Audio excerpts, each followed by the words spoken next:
বৈশাখের বিকেল বেলায় তোমায় নিয়ে বকুল তলায় প্রেমের হঠাৎ একদিন ঝড় এসেছিল আমাদের এই সুন্দর জীবনটাকে ধ্বংস করে দিতে। আর জানো, আমাদের এই মনের ভেতর ক্ষতটা আমরা কাউকে দেখাতে পারছি না, কিন্তু তোমাদের ভালোবাসার সাপোর্ট যে আমাদেরকে কোনো কিছুতেই পিছু পা করবে না, ইভেন আমাদেরকে থামাতে পারবে না। ইনশাল্লাহ সবকিছু গড়ে তুলবো আবার নতুন করে নিজেদের হাতে। আসসালামু আলাইকুম, আমি আরুষি আরু। আজকে একটি সুন্দর ভিডিওর ব্লগ নিয়ে চলে আসলাম আপনাদের মাঝে। আমার অনলাইনের প্ল্যাটফর্মের ভালোবাসার মানুষগুলা তোমরা সবাই কেমন আছো? জানি তো তোমরা যারা আমাদেরকে ভালোবাসো তারা সবাই খুব খুব খুব মিস করেছো এতদিন, তাই না? কিন্তু কি করব বলো, হুট করেই এক ভয়াবহ পরিস্থিতি তোমাদের থেকে আমাদেরকে অনেক দূরে নিয়ে যেতে চাইলো। কিন্তু এটা তো অসৎ লোকেরা জানে না, সৎ লোকের জয় একদিন হবে। তোমাদের দোয়ায়, ভালোবাসার সাপোর্টে আমরা আবার ফিরে এসেছি তোমাদের মাঝে। আজকের এই ভিডিওর ব্লগটা কিছুদিন আগেই করা হয়েছিল।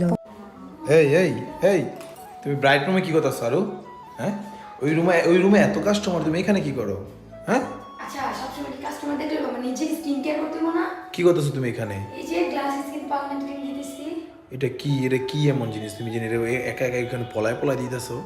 এটা ইউজ করলে ফেসের মানে যত রকমের দাগ আছে সব দূর হয়ে যায়। তারপরে আর কি? ইনস্ট্যান্ট 7 থেকে 10 শেড ব্রাইট করে তোলে ফেসকে। এগুলো আমার ফেসে কত দাগ। শুধু মিথ্যা কথা বলো। মিথ্যা কথা না, তুমি দেখো আমার মুখে কোনো দাগ আছে? না, সত্যি আমি কত মেকআপ করি, কত শুট করেছি, কালকেও 2 দিন শুট করে আজকে আসলাম। দেখো তো আমার মুখে কোনো দাগ আছে কি? নাই। শুধুমাত্র এই যে সবকিছু জাদু হচ্ছে এটা। আর এটার অরিজিনালটা তোমরা শুধুমাত্র পাবা এই বিউটিফুল কালেকশন এই পেজে।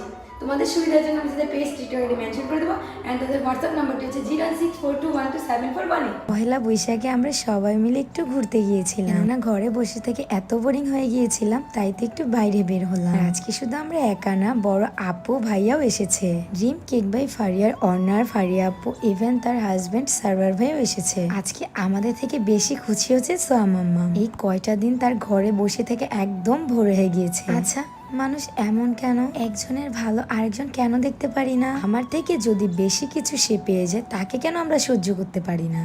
আর এরকম করে সবার সাথে লড়াই করতে করতে আমরা একদম হাঁপিয়ে গিয়েছি। একবার তো ভেবেই নিয়েছিলাম ধুর সবকিছু থেকে অনেক দূরে চলে যাই। আবার ভাবলাম কিছু হেটার্সদের জন্য আমার সুন্দর সুন্দর লাভার্স গুলো কেন হারাবো? তারা তো নির্দ্বিধায় আমাদেরকে ভালোবাসে অ্যান্ড সাপোর্ট করে। যাই হোক, বাই দ্য ওয়ে, তারপরও আমাদের মন থেকে আছে সবার জন্য দোয়া এবং ভালোবাসা। শুধু একটাই রিকোয়েস্ট, আমাদেরকে আমাদের মতো থাকতে দাও। আমার এই শখের সুন্দর ছোট্ট পরিবারটার উপর প্লিজ কেউ নজর দিও না। ইভেন আমরা যতটুকু করছি, যা করছি নিজেদের পরিশ্রমে এন্ড তোমাদের ভালোবাসা, তারপরও কেন তোমরা এমন করো? পয়লা বৈশাখের উপলক্ষে আমাদের জাদুঘরে মেলা চলছে, তাই তো আমরা এখানে এসে আমাদের ফেভারিট সবাই মিলে একসাথে ফুচকা খাচ্ছি। আজকে অনেক দিন পর একদম স্বাধীন মতো একটু নিঃশ্বাস নিলাম। বুকে চাপা কষ্টগুলো, দুঃখগুলো সবকিছু উড়িয়ে দিলাম। আমার ভালোবাসার মানুষেরা, তোমরা সবাই আমাদের জন্য একটু দোয়া করো, আমরা যেন সবাই মিলে মিশে একসাথে সারাটা জীবন এভাবে অনলাইনে থাকতে পারি। তোমরা জানোই না এই কয়দিন ধরে তোমরা যতটা আমাদেরকে মিস করেছো, এর থেকে বেশি তোমাদের আমরা মিস করেছি। কেননা আমার লাইফে প্রতিটা ঘটে যাওয়া মোমেন্ট আমি তোমাদের সাথে অলওয়েজ শেয়ার করি, কিন্তু এই কয়টা দিন তোমাদের সাথে না কোনো ভিডিও দিতে পারছি, না কোনো কিছু শেয়ার করতে পারছি। ইনশাল্লাহ এখন থেকে আবার তোমাদের মাঝে ফিরে এলাম। আবার সবাই আগের মতো প্রতিদিন ব্লগ দেখার জন্য